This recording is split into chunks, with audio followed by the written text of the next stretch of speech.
Dalam penggeledahan di Kementerian Kehutanan, penyidik Kejaksaan Agung dikawal personil TNI.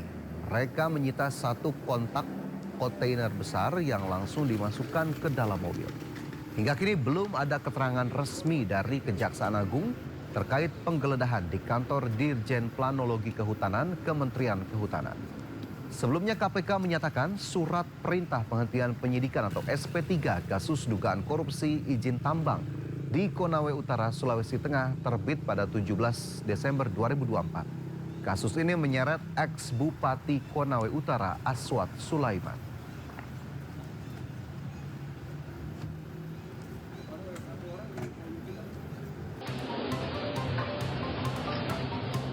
Bermodalkan seragam pramugari, kartu tanda pengenal palsu hingga koper bertuliskan nama maskapai, perempuan usia 23 tahun Nisha nekat membeli tiket pesawat sendiri dan terbang rute Palembang-Jakarta. Berkat penampilannya yang meyakinkan, petugas mengira ia adalah kru pramugari tambahan. Masalah muncul ketika ia berada di dalam pesawat. Awak kabin curiga karena Nisha tak bisa menjawab pertanyaan dasar seorang pramugari. Kecurigaan kru maskapai semakin kuat setelah melihat kartu tanda anggota model lama yang sudah belasan tahun tak terpakai. Sesampainya di Jakarta, Nisha langsung digiring petugas untuk diminta keterangan. Usai penyamarannya terbongkar, Nisha langsung membuat video klarifikasi dan meminta maaf. Saya menggunakan atribut pramugari dan beserta seragamnya. Dan sesungguhnya saya bukanlah pramugari Batik Air. Hingga kini belum ada keterangan resmi dari maskapai terkait. Namun lebih dari sekadar viral, kasus Nisha menjadi catatan penting bahwa ketatnya keamanan bandara ternyata bisa ditembus bermodal seragam dan penampilan yang meyakinkan. Tim Liputan melaporkan. Ya, pemirsa, terdakwa pengedaran narkoba Ahmad Zoni hari ini kembali menjalani sidang lanjutan yang mengagendakan pemeriksaan terhadap para terdakwa. Dan kita sudah terhubung dengan rekan Dilami Aulia melaporkan langsung dari Pengadilan Negeri Jakarta Pusat. Dilami, silakan dengan laporannya. Nah, setelah itu saya ditanya sama Umar.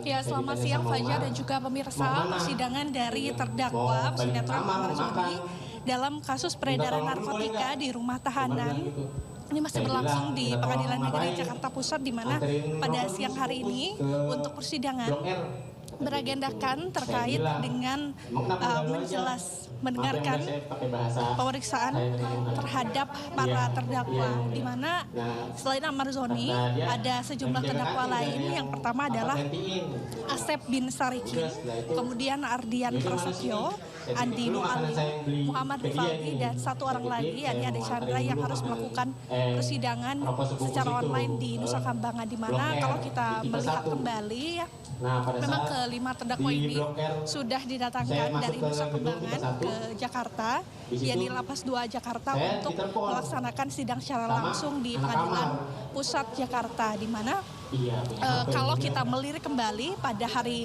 kemarin saja atau pada agenda sebelumnya, yakni pemeriksaan saksi, di mana ada 5 saksi yang dihadirkan pada kira-kira bulan Desember 2025 lalu. Pada kelima saksi ini memang menceritakan terkait dengan keterangannya untuk para terdakwa ini. Dan kalau untuk hari ini Fajar, ini berbeda karena dari persidangan ini mendengarkan keterangan dari para terdakwa. Artinya keenam terdakwa termasuk Ahmad Zoni akan mengungkapkan cerita mereka satu-satu dengan keterlibatannya di dalam perkara terkait dengan peredaran narkotika di rumah tahanan ini. Fajar dan juga pemirsa, dan kalau mendengar ini merupakan pernyataan dari terdakwa kedua, yakni Ardian Prasetyo, yang menceritakan terkait dengan kronologi kejadian saat dari petugas lapas menemukan narkotika yang berbentuk rokok di dalam kamar rumah tahanan. Namun begitu, masih ada keterangan dari Ahmad Zoni, kemudian Andi Nuali, Muhammad Rifaldi, dan juga Ade Chandra yang memang masih belum mengungkapkan keterangannya terkait dengan penjabaran kasusnya, dan akan dijabarkan pula setelah nantinya terdakwa kedua Ardian Prasetyo mengungkapkan terkait dengan kronologi kasus kejadiannya. Kemudian Fajar dan juga pemirsa, seperti yang kita tahu dari pihak penusturan kuasa hukum Amar Zoni juga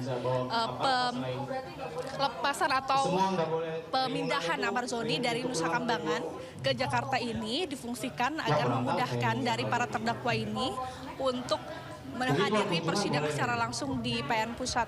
Fajar. Kalau kunjungan boleh stay kalau juga. Ya baik, rekan Nilami, terima kasih banyak atas laporannya dan kami tunggu kembali informasi selanjutnya. Selamat bertugas kembali. Sidang digelar di Pengadilan Tipikor Jakarta siang hari.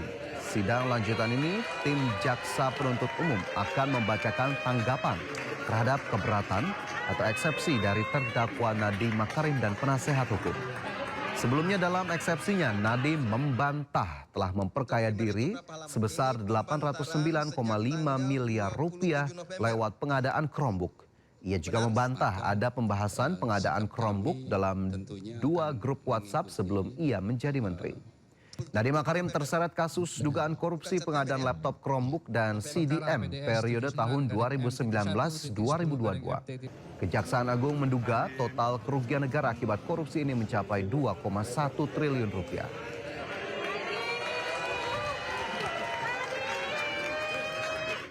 Dan untuk mengetahui sidang lanjutan kasus dugaan korupsi Chromebook dengan agenda pembacaan eksepsi oleh JPU, kita sudah terhubung dengan rekan Ismalia Meidasari bersama juru kamera Rama Romadona di Pengadilan Tipikor Jakarta. Ya Ismalia, bagaimana jalannya sidang hari ini?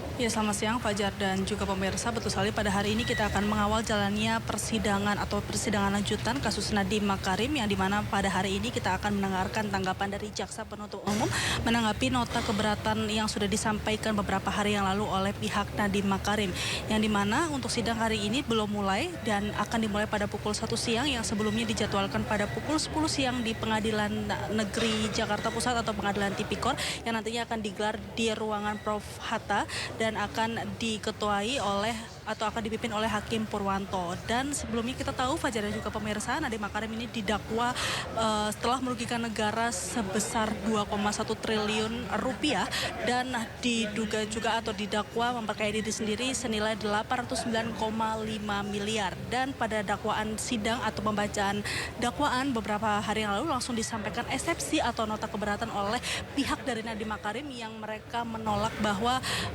merasa keberatan bahwa kliennya tidak memperkaya diri sendiri dan merasa dikriminalisasi mengenai kebijakan yang sudah diputuskan selama 5 tahun Nadiem menjabat sebagai menteri beberapa tahun yang lalu.